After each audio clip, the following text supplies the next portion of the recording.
G7 power. Now power is the work that you do divided by the time. So it's like a rate. So let's say here, now if W is constant, you're doing work in a constant way per time, this is a good equation. If not, if work's going to vary, then it's just an average, just gets you some average. So really what you want to do is a delta W over delta T to get a little more precise effort. And then here, if you take the limit as delta T goes to 0 of delta W delta T, that's the derivative, and that gives you the instantaneous power. Note that P being W over T, and if you have constant force, say you have F d over T, d over T is a velocity. So you get this cool formula when there's constant situation. Nice. And dimensional analysis on the power would be the dimensions of work over time, dimensions of work over time, T. And this would be the dimensions of force times distance. And force is the dimensions of mass times acceleration. And so what do we have here? We have the mass, we have acceleration, length per second times squared there. And then we have x, a length. So here's the length, the acceleration, and then this is going to be time. So this is going to be m L squared over T cubed. Look, another one, and a different one, another combination of these big three. Mass, length squared, and time to the minus third power. It's amazing how the different combinations of L, T, and M, for distance, time, and mass, gives such a variety of new physical quantities.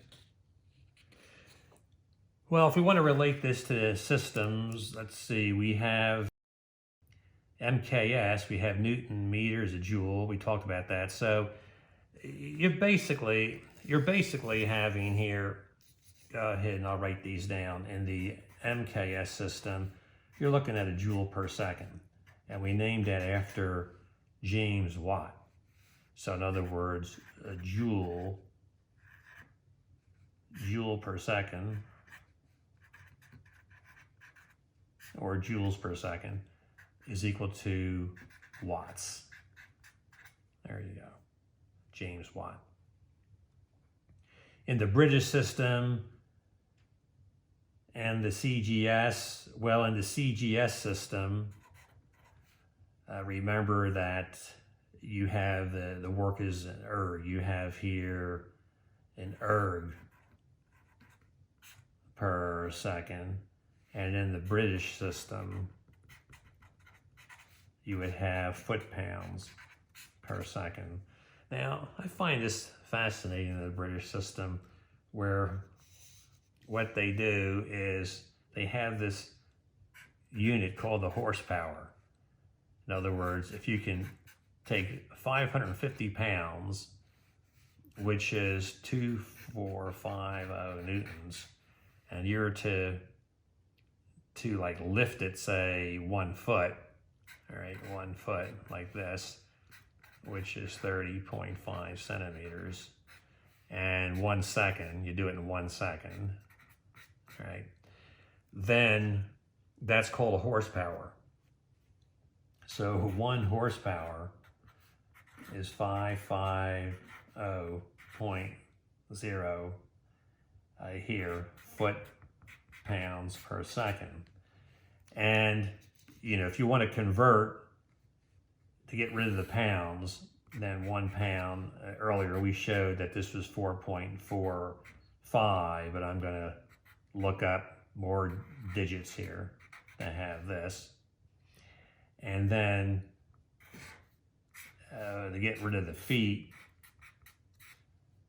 to get it in the meters, you need 3.28084.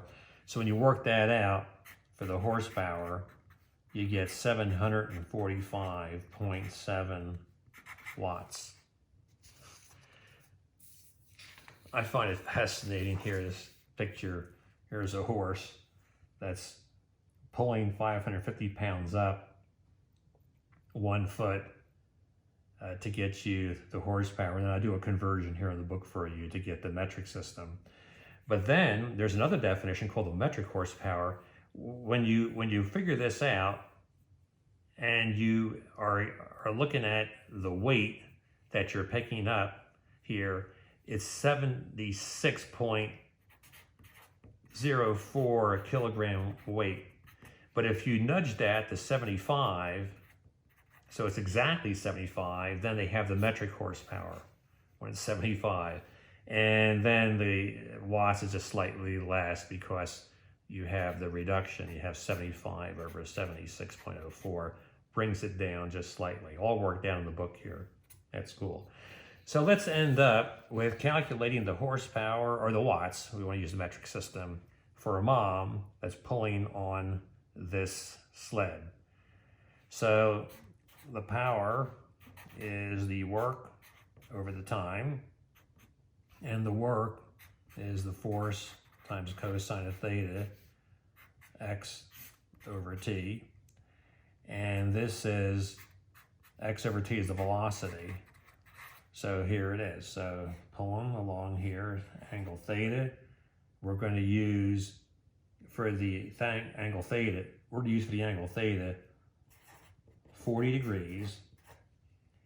And we're going to say that, let's say the speed is 1 meter per second. It's a reasonable estimate of speed.